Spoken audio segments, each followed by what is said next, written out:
Earlier this week, the Ontario Liberal government announced plans to increase the minimum wage to $15 per hour by 2019. There's also changes coming for the Employment Standards Act. What does all this mean for the agriculture and agri-food industry in the province? For some insight, we're joined by Ontario Federation of Agriculture President Keith Currie. Thanks for taking the time, Keith. Well, thanks for having me. Now, for the purpose of this conversation, I should note that this wage announcement really does come in reaction to the recent release of the Changing Workplaces Review Report, which we'll talk about in a second.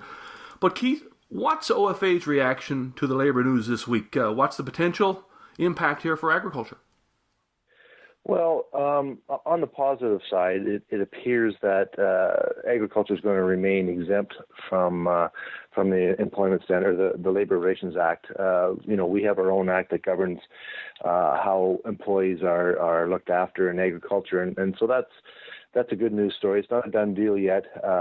We still have to make sure that we continue to lobby the government through the summer and fall to make sure that we remain exempt, and we know that our agriculture minister has been doing the same for us. So that is a bit of a positive that we're a unique industry that we rely on workers to work different ways for us than say regular employers do. We have perishable products by and large for most of our crops. When it's harvest time, and if we're restricted by particular limits on hours of employment or other things that can really hamper harvesting of our crops and conducting our daily business. So we are happy to see that there is potentially that exemption still in place. I guess the bigger concern is the actual rise in the quick rise in the minimum wage. Agriculture does not get to set its price. We take the prices from our end users, our end suppliers, and as such, anytime there's an increase in our costs, we have to absorb those. And certainly, minimum wage going up doesn't mean that our minimum wage or our price point goes up to minimum wage, because in farming we don't very often pay minimum wage. We pay way above simply to get the required help that we need. So if minimum wage goes up, then our farm families are going to have to pay more for their hired help by and large, and we have no way to recoup those costs. Keith, is there a sense that some sectors here might get hit a little harder than others? Obviously, the horticulture and the greenhouse industries come to mind. Yeah, you're right there, and that those are the two industries that employ a lot of people. Certainly, the seasonal ag worker program has been very successful for the last 60 years in bringing in help, but also our domestic labor is very much prevalent in those two industries for sure. But I think we also have to look beyond the farm gate. A healthy value-added sector, processing and even retail is very vital to the success of agriculture as well. And so you're going to see increases at those types of facilities as well. But for agriculture in general, we're going to have to pay more. And certainly the horticulture industry is the ones that are going to, and the greenhouse industry are going to see a big impact there.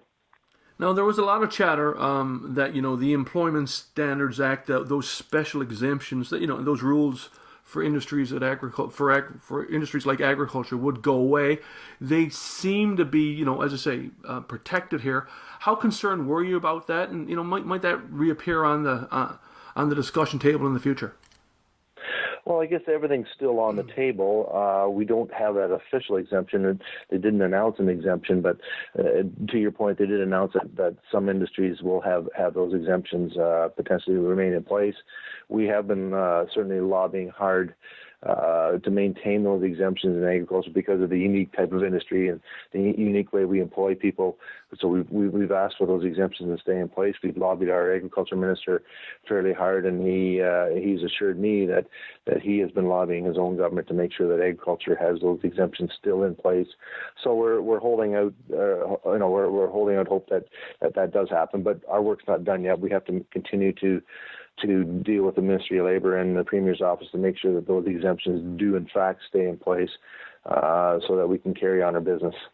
Now, as you mentioned, farming and agriculture always has, pretty much traditionally been price takers. We don't set prices in many cases. It's difficult to pass along those cost increases. Do you think the Liberal government understands this? You say obviously Minister Leal is sort of lobbying, but we've also got the Minister of Labour, we've got the Premier's office. Where's the Liberal government on this?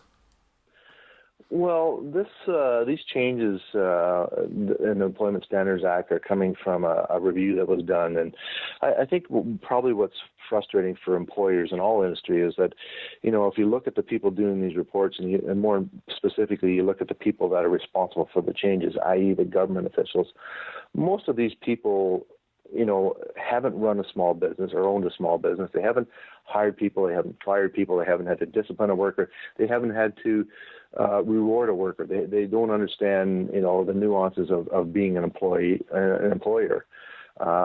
We are all for protection of employees, and I don't want anyone to get the impression that we don't advocate for a good workplace environment by any way, shape, or form.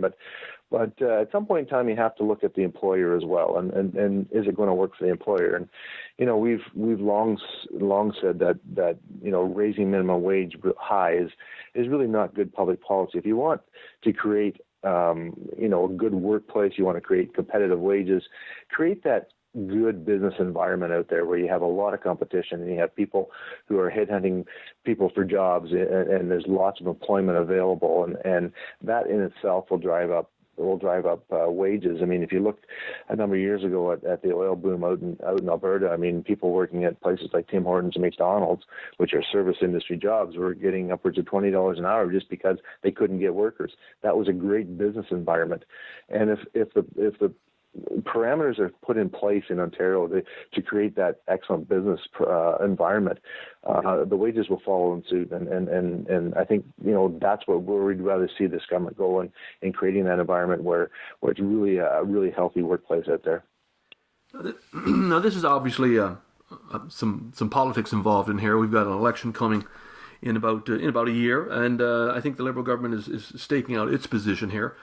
On the issue, what are you hoping to hear from the opposition parties, Keith, over the next little while, in the months ahead, as that election draws near, from a Labour perspective? Well, it's no secret that all three parties are looking for Labour support. Labour is huge in Ontario, and certainly getting their backing going into election is something that they all seek because it means votes. And at the end of the day, that governments want to get reelected, opposition parties want to take over power. So clearly, this is something that's been coming down the pipe, but it's geared very much towards people feeling good about going to work and having lots of protection. And as I said earlier, I'm all for that. But the opposition, when you look at Patrick Brown, and he's come out and said he's not necessarily as opposed to the minimum wage going up to $15, but it's too high too fast. Not giving businesses the time to adapt and react to the new laws and the new levels of minimum wage that are coming in place. And for the NDP, well, they've long advocated for a $15 minimum wage, so maybe it's stealing a bit of their thunder too. But they'll certainly look at what else has been changed in the Standards Act and probably come out with comment.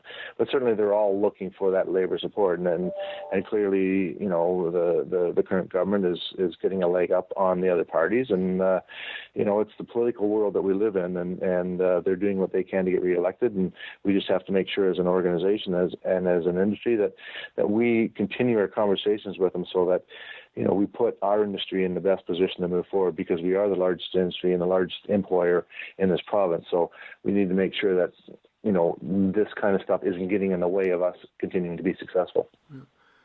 Well, Keith, hey, thanks for your time today. We will watch with interest, and I'm sure we'll talk on this one again. Anytime. Thanks for the call.